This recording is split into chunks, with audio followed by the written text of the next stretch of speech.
Nigerians, we need to support him when he is doing what we need him to do to build this country. So when he builds Boni Road, Lagos Ibadan, Second Niger Bridge, and all these airports, when he's doing that, he's not doing it for APC. He's doing it for you. He's doing it for me. He's doing it for Nigerians. So with all of that said, I thank you. I thank you very much for spending time with us today. I certainly will be back very soon, and I can assure you that we're going to do justice to other sectors, and we're looking forward to your WhatsApp messages, your calls moving forward, so that we can engage very, very effectively. But before I go, I just want to we want to just show you a very quick clip before we close, if you don't mind, please.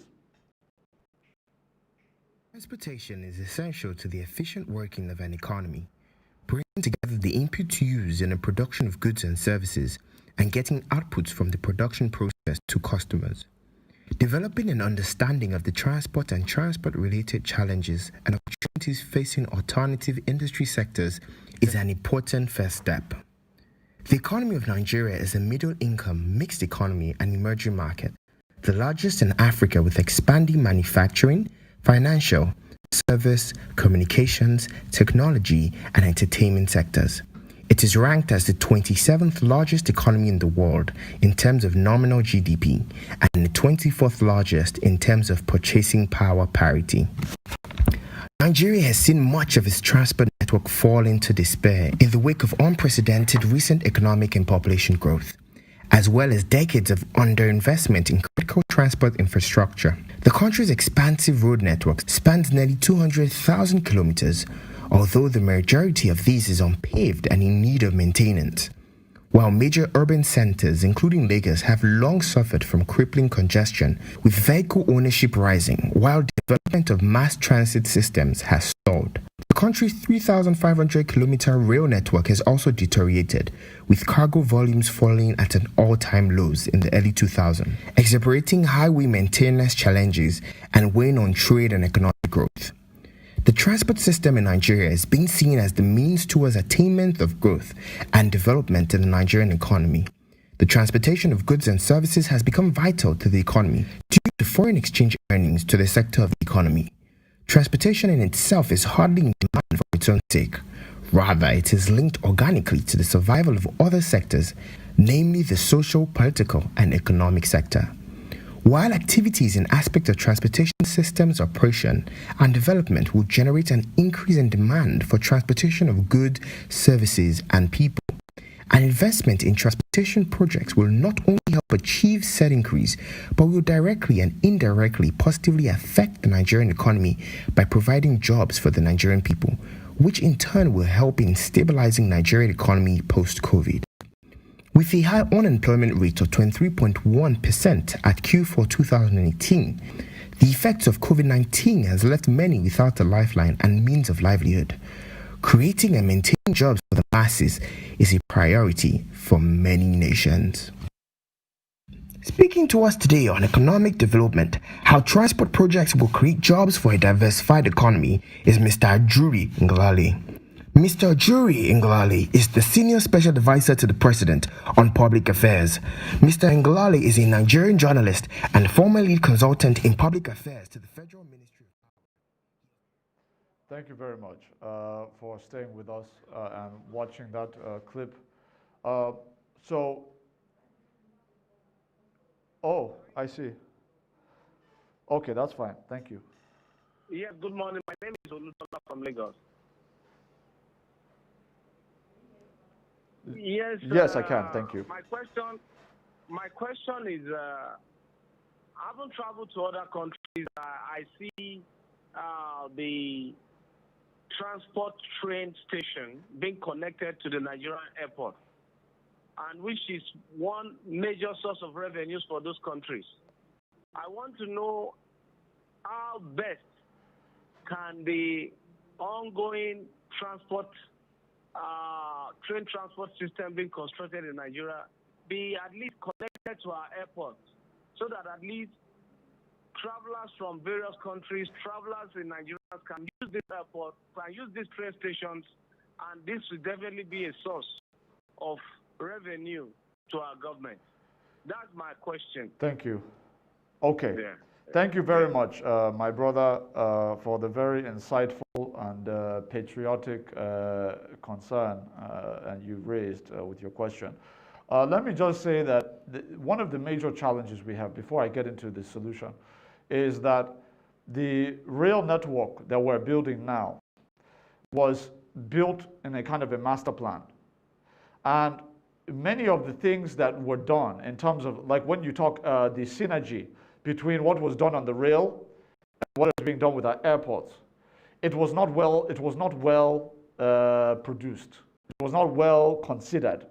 So you have a situation, just for example, in Lagos, where we're doing the new international airport terminal. It did not occur to anybody in the previous administrations that it would make sense for us to be able to align our rail line from Lagos to Ibadan, for example, with some sort of connective rail infrastructure to the new air terminal that was in the roadmap, right? So now a lot of what Mr. President has done is to say, look, looking at the master plan, what we can change, we go change up. For the interest of our people and the interest of our economy, we will change it. But there are some things that you cannot change.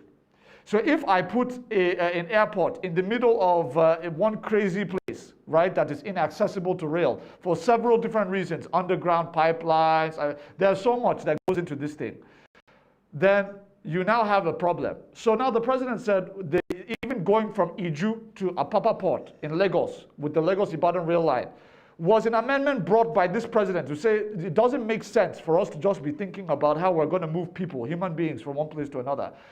Yes, people may clap for us, they'll be happy. But what economic benefit? How do we repay this rail line that we have borrowed to build? How do we repay it? That is how the president thinks. So he now said we'll extend to Apapa Port. Now, in doing so, you now had a situation where trying to now deal with pipelines and all these underground, it has been very expensive and it has been very laborious and it has taken us a long time to extend to Apapa. But by the will of the president, we are doing it.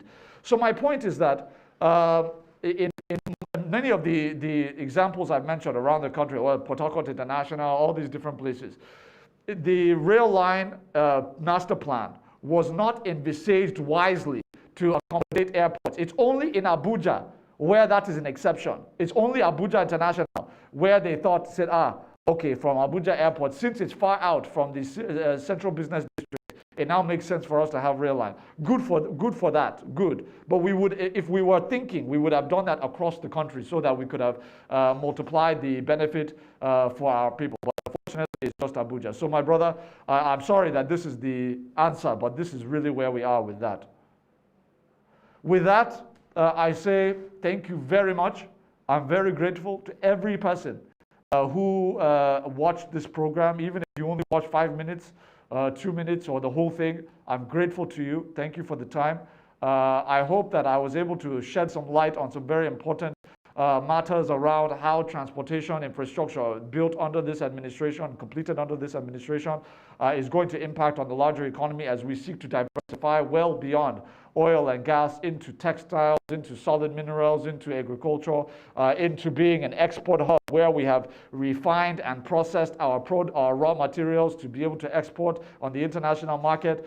All of these things that have gone on. And thank you for tuning in. I thank you for your questions as well. So with that said, I will be back. We will be looking at multiple sectors as time goes on.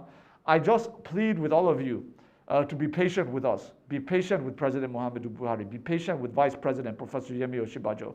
These are two men of unimpeachable integrity. These are two men who, when they wake up and when they go to sleep at night, they're thinking of what they can do to develop this country within the limited resources that are available to the country for the sake of Nigerians, for the sake of the future.